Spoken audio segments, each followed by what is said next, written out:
Hello दोस्तों, मैं हूं राहुल कुमार। स्वागत है आपका life with Rahul Kumar YouTube channel पर। दोस्तों, जैसा कि आप जानते हैं कि हमने अपने यूट्यूब चैनल पर जो है एक भारतीय दंड संहिता की लेक्चर सीरीज स्टार्ट की है। दोस्तों, इसके 2 पार्ट आ चुके हैं। ये हमारा तीसरा पार्ट है, लेक्चर पार्ट है। दोस्तों, आज हम चर्चा करेंगे चैप्टर नंबर 1 प्रस्तावना की। इससे पहले मैं एक जरूरी सूचना आपको दे दूं कि हम आईपीसी खत्म होने के बाद इस पर सीआरपीसी और एविडेंस को भी कवर कराएंगे। तो हमारे चैनल को जो है लाइक और सब्सक्राइब तथा शेयर भी कर देना। दोस्तों, जो चैप्टर नंबर 1 है भारतीय दंड संहिता का, वो प्रस्तावना है। दोस्तों, इसे 5 सेक्शंस में बांटा गया है अलग अलग। तो दोस्तों, आज हम चर्चा करते हैं चैप्टर नंबर 1 और सेक्शन नंबर 1 की। सबसे पहले दोस्तों, सेक्शन नंबर 1 है भारतीय दंड संहिता का। वो बात करता है कि जो भारतीय दंड संहिता है वो कहां पर अप्लीकेबल होगी। तो दोस्तों, जो सेक्शन नंबर 1 है वो कहता है कि होल ऑफ इंडिया जो भारतीय दंड संहिता है, जो आईपीसी है, वो अप्लाई होगी। दोस्तों, एक जानकारी के लिए बता दूं, ये पहले नहीं था। 31 अक्टूबर 2019 के पहले जो था, ये एक्सटेंड जम्मू कश्मीर था। जम्मू कश्मीर के अलावा पूरे भारत में अप्लाई होती थी। लेकिन 31 अक्टूबर 2019 में 370 हटने के बाद, आर्टिकल 370 के हटने के बाद जो भारतीय दंड संहिता है वो होल ऑफ इंडिया में लागू होती है। दोस्तों, सेक्शन नंबर जो 2 है वो कहता है कि भारत के भीतर किए गए अपराधों को डिफाइन करता है। कहता है कि हर व्यक्ति इस संहिता के उपबंधों, दोस्तों हम पहले बेर एक की लैंग्वेज आपको पढ़ाते हैं, उसके बाद बोलते हैं कि कहता है कि हर व्यक्ति इस संहिता के उपबंधों के प्रतिकूल हर कार्य या लोप के लिए जिसका वह भारत के भीतर दोषी होगा, इस संहिता के अधीन दंडनीय होगा, अन्यथा नहीं। दोस्तों, ये कहता है कि भारत के भीतर किए गए कार्यों के लिए जो आईपीसी के किए गए कार्य अथवा ना किए गए, क्या बोलता है, एक्ट अथवा ओमिशन।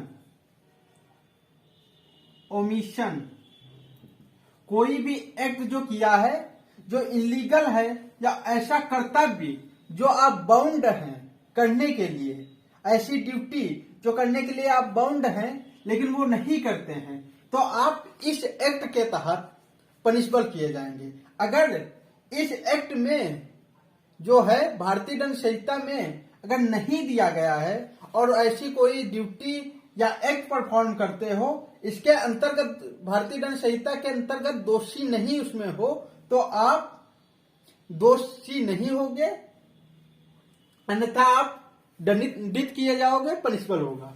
तीसरा है कि भारत के परे किए गए, ये कहता है इन इंडिया। दूसरा कहता है बियॉन्ड इंडिया।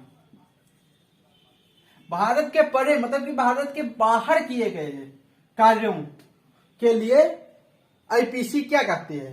तो दोस्तों, हम सबसे पहले बेरेक की लैंग्वेज आपको पढ़ा देते हैं। कहता है कि any person liable by any Indian law to be tried for an offence committed beyond India shall be dealt with according to the provision of the code for the any act committed beyond India in the same manner as if such act had been committed within India.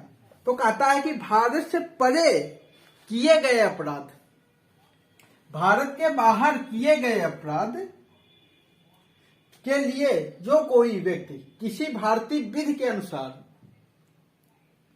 क्या कहता है, भारत के भीतर भारत के बाहर किए गए कार्य जो भारतीय विधि के अनुसार ट्राइबल होंगे, मतलब कि विचारणीय होंगे। अगर बियॉन्ड द इंडिया किए गए वर्क, जैसे हम एक अंग्रेज हैं या हम भारतीय हैं, ब्रिटिश चले जाते हैं, इंग्लैंड चले जाते हैं और वहां पर एक जो होता है दूसरी हम शादी कर लेते हैं। भारत में जो दूसरी शादी है धारा 494 के अंतर्गत जो है वो ऑफेंस है, लेकिन ब्रिटिश लॉ में जो है, इंग्लिश लॉ है, उसमें जो है ये 494 ऑफेंस नहीं है। लेकिन जैसे ही भारत का व्यक्ति अगर इंग्लैंड में ये शादी परफॉर्म करता है तब भी वो भारत के भीतर, मतलब कि इन द इंडिया, क्योंकि वो भारतीय है तो इन द इंडिया वो जो ऑफेंस होगा और उसके लिए वो पनिश किया जाएगा और भारत में उसका विचारण चलेगा जब भी वो भारत आएगा, चाहे वो इंग्लैंड किया हो शादी, चाहे अमेरिका जाकर किया हो या एन अदर देश में जहां नहीं है। अगर भारत के अंदर है, अगर भारत का व्यक्ति है तो भारत के विधि के अकॉर्डिंग विचारण उसका होगा, वो पनिश किया जाएगा। दोस्तों, जो हमारा चौथा सेक्शन है वो क्षेत्र के बारे में बताता है कि ये तो बताया कि बियॉन्ड द इंडिया, इसमें बताता है बियॉन्ड द इंडिया कैसे। यहां पे 3 पार्टों में बांटा गया है बियॉन्ड द इंडिया, कि बियॉन्ड द इंडिया कोई एक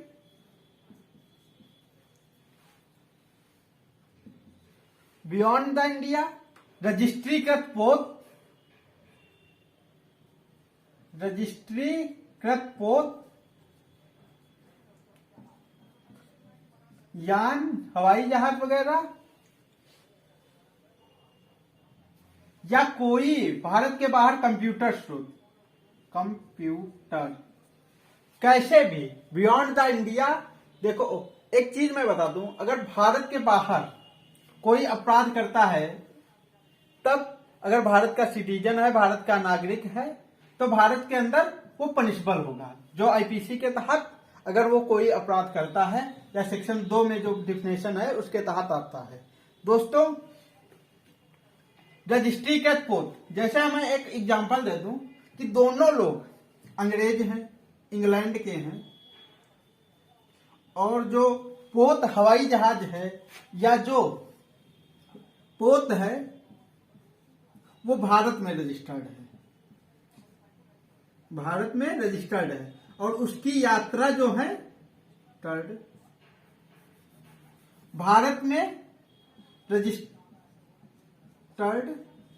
है, और उस पर जो है दोनों अंग्रेज यात्रा कर रहे हैं।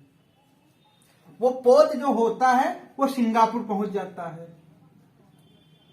और सिंगापुर में दोनों आपस में मार करते हैं या कोई ऐसा एक्ट करते हैं जो भारत के आईपीसी के तहत दंडित किया जाता है, लेकिन वो इंग्लैंड में जो है वो पनिशबल नहीं है। तो वो जो भारत के पोत पर, जो भारत के रजिस्टर्ड पोत पर झगड़ा किए, क्योंकि भारत के अंदर एक्ट भी नहीं हुआ, क्योंकि सिंगापुर में एक्ट हो रहा है, और या बाइगोमी परफॉर्म करते हैं, शादी दूसरी शादी कर लेते हैं सिंगापुर के अंदर। अब वो इंग्लिश लॉ के तहत, क्योंकि वो अंग्रेज हैं तो इंग्लिश लॉ के तहत कोई अपराध भी नहीं किया, लेकिन जो क्योंकि वो भारत के पोत पे किए हैं, भारत के रजिस्टर्ड वाहन पे किए हैं, तो वो जो है वो भारत के अंदर विचारणीय मुकदमा होगा और उसमें पनिशबल भी होंगे, पनिशमेंट भी उन्हें दिया जाएगा। या भारत के कंप्यूटर से कोई छेड़छाड़ होती है, दुनिया के किसी कंप्यूटर में छेड़छाड़ भारत के कंप्यूटर से कर लेते हैं, या भारत का कंप्यूटर कहीं पर सेटअप लगा हुआ है, सिंगापुर में है या अमेरिका में है, और वहां पर उससे छेड़छाड़ की जाती है, तो दोस्तों ये जो होगा भारत के अंदर विचारणीय होगा और भारत के अंदर पनिश किया जाएगा उसका। दोस्तों, ये उसका क्षेत्राधिकार है। इसके अलावा आप देखेंगे जो होता है वो समुद्र तट की दूरी, आपने पढ़ा होगा, अगर समुद्र के अंदर कोई भी अपराध कारित करता है, 12 है, वैसे 12 नाइटिंगेल कुछ करके जो होती है मील दूरी है, ये मुझे स्पष्ट नहीं है, देख लेना, गूगल कर लेना, उसके तहत 12 की शायद 12 मील होता है, कुछ उसकी इकाई होती है जो समुद्र की दूरी नापी जाती है, उसके तहत जो होगा वो पनिशमेंट दिया जाता है। दोस्तों लास्ट में मैं बताता हूं इसका एक्सेप्शन क्या है। हम सेविंग से हैं, हर उसमें जो होता है हर चीज के एक्सेप्शन होते हैं। भारत में भी जो भारतीय दंड संहिता जो है उसमें भी एक्सेप्शन है। ये भारत में कोई किया गया अपराध जो एक्ट है इलीगल है या भारत में बाउंड नहीं है, जैसे कोई, तो कौन कौन से चीजें हैं जिसपे भारत में मुकदमा नहीं चल सकता, जो आईपीसी के तहत मुकदमा नहीं चल सकता। तो सबसे पहले है भारत का राष्ट्रपति। भारत के राष्ट्रपति के खिलाफ भारत में कोई भी एफआईआर लॉन्च नहीं हो सकती। जब तक वो अपने पद पर है तब तक वो किसी भी कोर्ट में उसका विचारण नहीं किया जा सकता। अपने पद से हटने के बाद उसका विचारण चलेगा। तो भारत का जो राष्ट्रपति है वो इस चीज से अलग है। राज्यपाल को ये छूट दी गई है कि अगर राज्यपाल अपने पद पर है तो किसी कोर्ट द्वारा उसका विचारण नहीं किया जा सकता। दूसरे देशों के राजदूत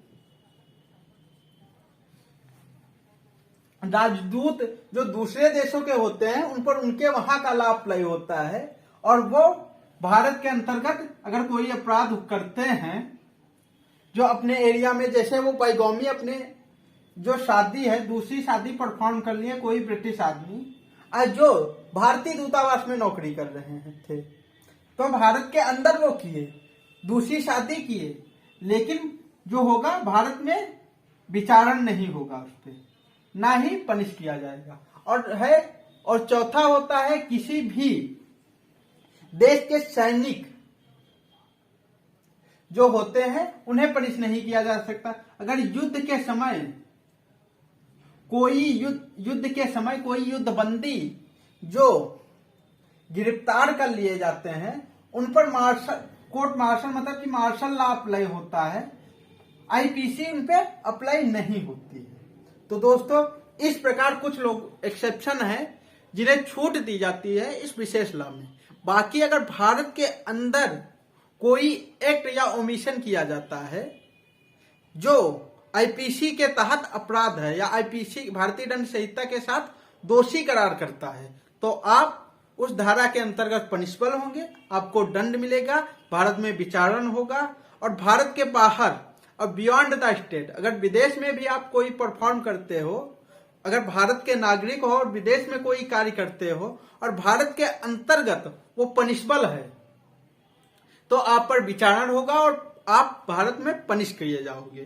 तीसरी मैंने बताया था कि beyond the Bharat, in the Bharat, Bharat के अंदर हो, भारत के बाहर हो, और क्षेत्राधिकार के बारे में बता दिया कि बियॉन्ड द इंडिया, या कोई जो भारत में कोई वस्तु, वायुयान, जलपोत जो भारत में रजिस्टर्ड है उस पर किया गया अपराध भारत के अंदर विचारणीय होगा। और कंप्यूटर वगैरह जो होते हैं उन पर किए गए अनदर एक्टिविटी, एक्स्ट्रा एक्टिविटी जो गलत है, जो भारतीय दंड संहिता के अंतर्गत पनिशबल हैं, पनिश किए जाएंगे। आपको यहाँ पर विचारण होगा, आपका ट्रायल चलेगा और आप पनिश किए जाएंगे। तो दोस्तों आज हमने जो चर्चा की वो चैप्टर नंबर 1 की। दोस्तों क्या होता है, कैसे अप्लाई होता है, अगले दिन हम नेक्स्ट चैप्टर पढ़ेंगे। तो दोस्तों तब तक के लिए धन्यवाद। दोस्तों अगर हमारा चैनल आपने लाइक शेयर सब्सक्राइब नहीं किया है तो कर दीजिएगा। थैंक यू, धन्यवाद।